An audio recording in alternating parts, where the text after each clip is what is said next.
Hello বন্ধুরা, সবাই কেমন আছেন? আশা করি সবাই ভালো আছেন। তো আজকে আপনাদের জন্য নিয়ে এলাম মানকচুর বড়া। তো এর জন্য আমাদের কি কি দরকার চলুন দেখে নেই। তো এখানে আমি মানকচু কেটে ছোট ছোট টুকরো করে নিয়েছি এবং ভালোভাবে ধুয়ে নিয়েছি। অবশ্যই আপনারা একটা সাবধানতার সহিত করবেন, কারণ অনেক সময় মানকচুতে বা যে কোনো কচুতে হাত চুলকায়, সেজন্য দেখে নেবেন যে চুলকায় কিনা। চুলকালে অবশ্যই সেটা অন্য প্রসেসে করতে হবে। তো এই জন্য মানকচু কেটে ছোট ছোট করে ধুয়ে রেখেছি। এখন আমি এগুলো বেটে নেব। এটা ব্লেন্ডও করা যায়, ব্লেন্ড করলে আসলে বেটে নেওয়ার যেরকম স্বাদ আসে সে স্বাদটা আসে না।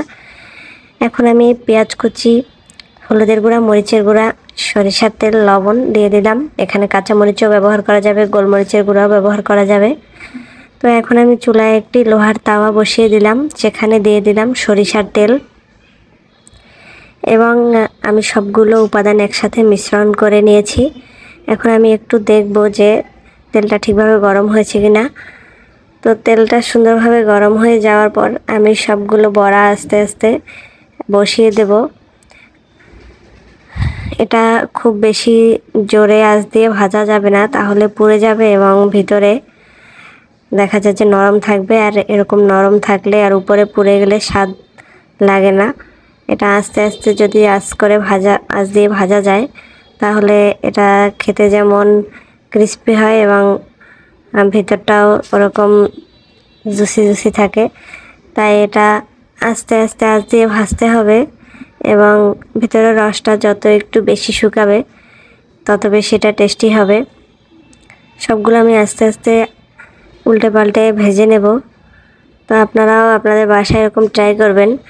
আর যদি এটা বাটার সময় হাত চুলকায়, তাহলে অবশ্যই হাতের লবণ মেখে কিছু সময় 2 হাতে মেখে রেখে তারপরে ধুয়ে ফেলবেন, তাহলে চুলকানিটা একটু কমে।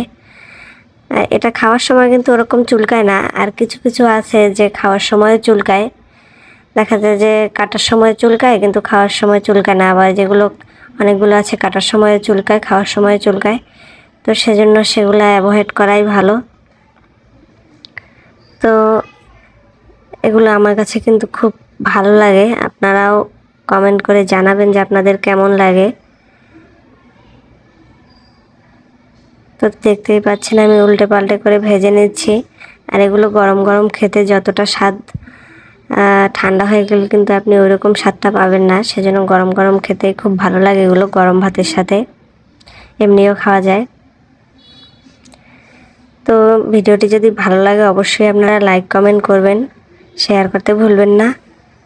এরকম নতুন নতুন মজার রেসিপি পেতে ফলো দিয়ে সাথেই থাকুন। সবাইকে অনেক অনেক ধন্যবাদ। সবাই ভালো থাকবেন, সুস্থ থাকবেন।